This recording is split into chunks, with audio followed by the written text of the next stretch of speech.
Well, this morning we're waking up to day 37 of the government shutdown, which is now the longest in history. And now the federal government is moving to cut flights. Yeah, unfortunately, the Federal Aviation Administration is reducing air traffic at 40 busy airports, including right here at Philadelphia International. That's where PHL 17's Rachel Moore is live right now to talk about the impact. Rachel, how are things looking?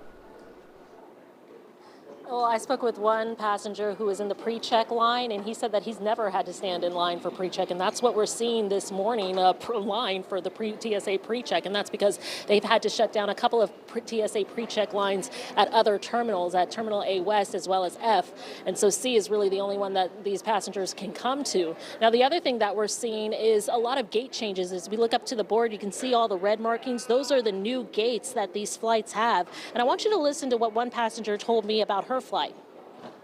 The line was very long, and I had to wait for a lot of time to pass the TSA, and also to go to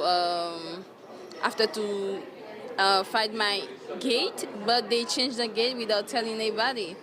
So Frontier changed the gate to gate 8, but it was 8-2, you know. And that caused you to miss your flight. Yeah.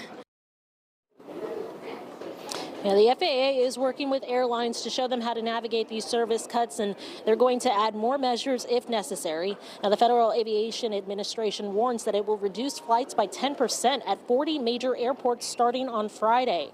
This is if the government shutdown continues. We're now on day 37 of this, and this is the longest shutdown in history, and you can see it's putting a strain on air travel. Federal leaders say that these changes are data-driven as they witness fatigue and staffing shortages among air traffic controllers.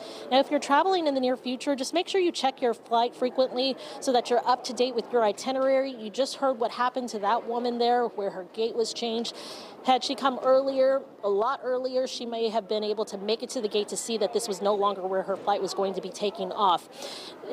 You're usually told to come to the airport about 2 hours early. I'm hearing from other passengers that it's best if you come 4 hours early so that you have time to park, go through TSA, and get to your gate, the correct gate, on time. Just some of those tips that you want to just keep in mind as you come here to the airport. Right now, the TSA pre-check line, it looks like it's at 6 to 8 minutes. TSA General is 4 to 9 minutes. Some people are just going to the General line because it's moving a lot faster.